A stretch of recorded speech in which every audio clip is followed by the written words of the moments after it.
The stars above Earth had always been a source of fascination, wonder, and curiosity. For centuries, humanity had gazed into the night sky, wondering if they were truly alone in the universe. Their efforts to reach out into space had only intensified as their technological advancements grew, but never in their wildest dreams did they expect that the answer to their question would come in the form of an alien invasion. When their scouts observed Earth, they saw a planet rich in untapped resources that could fuel their ever-growing empire. In their eyes, Earth was nothing more than a ripe fruit waiting to be plucked.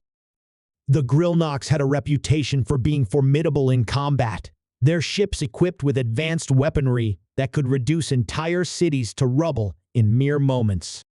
They were a war-hardened species, having conquered countless worlds before, and they were not about to let a small, relatively primitive species like humans stand in their way.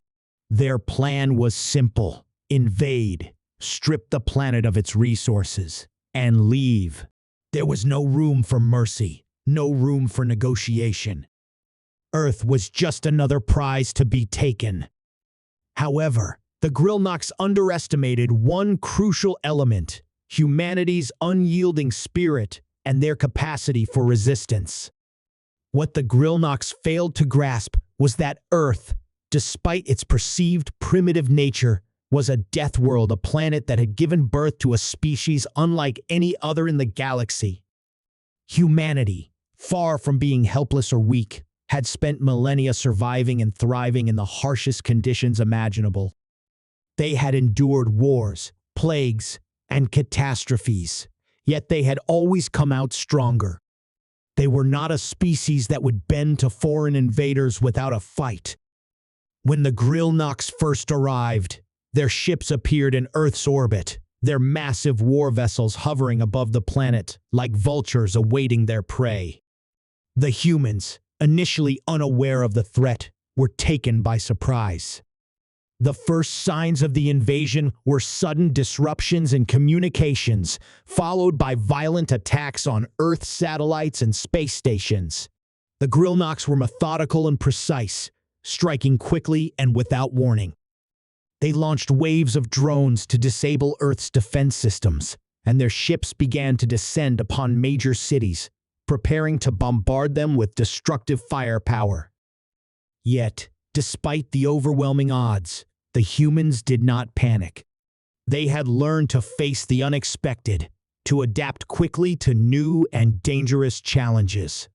Earth's military, though initially caught off guard, began to mobilize at an astonishing pace.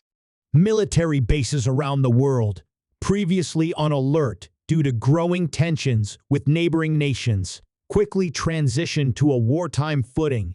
Fighter jets scrambled from hidden airstrips, and ground forces began to assemble.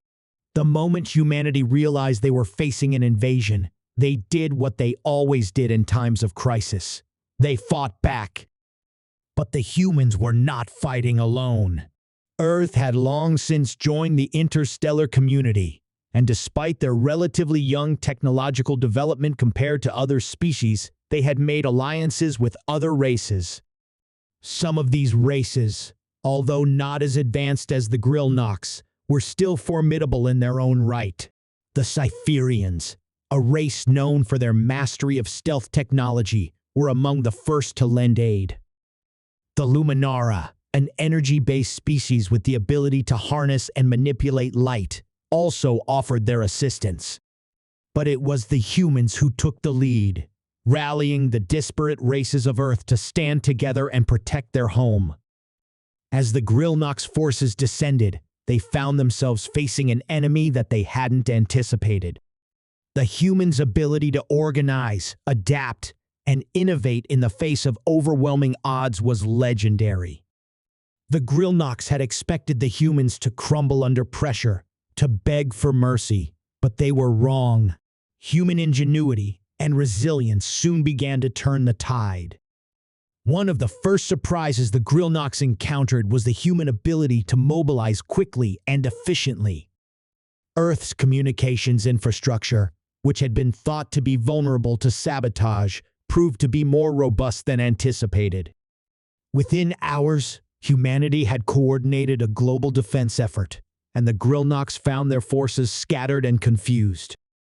Human soldiers, many of whom had trained in harsh conditions and faced the dangers of their own planet for years, were prepared for the worst. They fought with a ferocity that stunned the Grillnox, who had never faced an opponent quite like this before. The humans' technology, although not as advanced as that of the Grillnox, was adaptable. Their engineers worked around the clock to develop new weapons and countermeasures. Earth's factories, which had once produced consumer goods, were now churning out advanced military hardware at a staggering pace. The Grillnox, who had relied on their technological superiority to intimidate other species, found themselves facing a force that was not only resourceful, but also willing to push the boundaries of what was possible. As the war progressed, the Grillnox forces began to encounter human tactics that they were not equipped to handle. The humans used the terrain to their advantage, luring the invaders into dense urban environments where their large, unwieldy ships were at a disadvantage. The cities, once thought to be vulnerable to bombing runs, became battlegrounds where human ingenuity and guerrilla tactics took center stage. Underground bunkers and secret military installations hidden beneath the surface of Earth became critical to the resistance effort. At the same time, the human military began launching offensive operations, striking at the Grillnox supply lines and staging areas. Their space fleets, though smaller in number, used their superior maneuverability to engage the Grillnox in hit-and-run tactics, taking advantage of the fact that the invaders had underestimated humanity's ability to fight in space. The Grillnox technological edge in space warfare began to diminish as the human fleets adapted to their strategies, launching surprise attacks and making use of advanced stealth technology developed by Earth's top engineers. Despite their superior technology, the Grillnox found themselves bogged down in a war of attrition. They had underestimated the humans' will to survive, their ability to endure, and their tenacity in battle. The Grillnox, for all their power, were not prepared for the sheer unpredictability of human tactics. As the weeks turned into months, the invaders began to realize they had bitten off more than they could chew. Their supply lines were stretched thin, and their morale began to falter as human resistance forces proved more resilient than they had ever imagined. Meanwhile, Earth's allies rallied to the cause.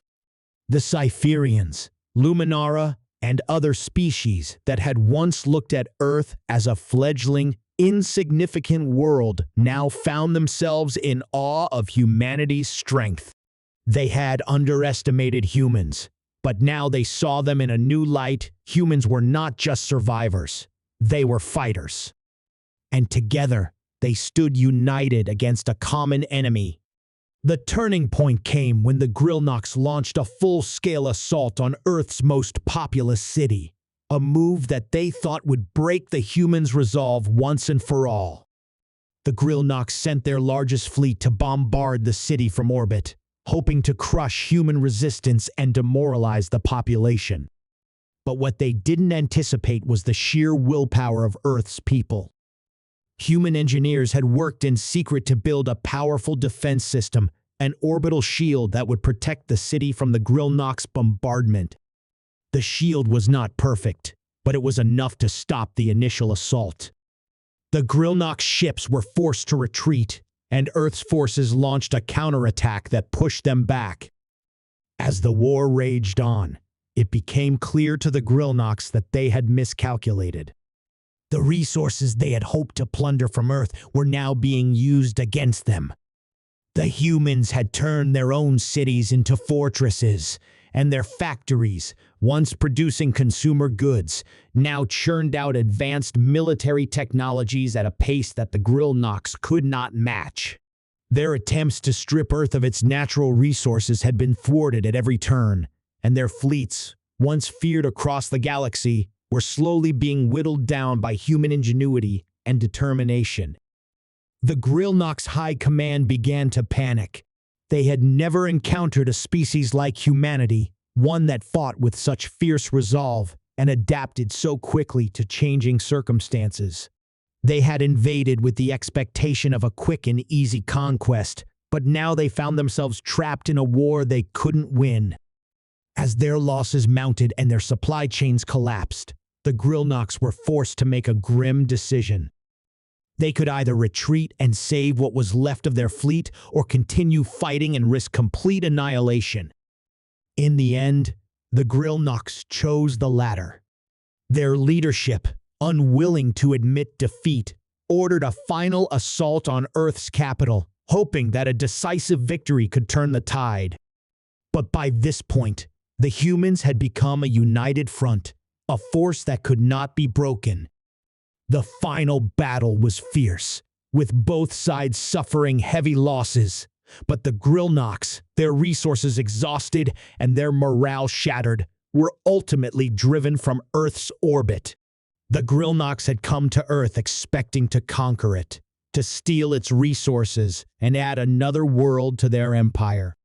But instead, they had encountered a species unlike any they had ever faced, a species that had turned the tables on them, using their own tactics against them, and proving that no matter how advanced a civilization might be, there were always forces that could stand against it. Earth's victory sent a shockwave through the galaxy, a message that would echo across the stars for centuries to come. Humanity was not to be underestimated, and when they fought with everything they had. The Grillnocks had thought they were invincible, but they were wrong. And humanity, the Deathworlders, had just shown them why.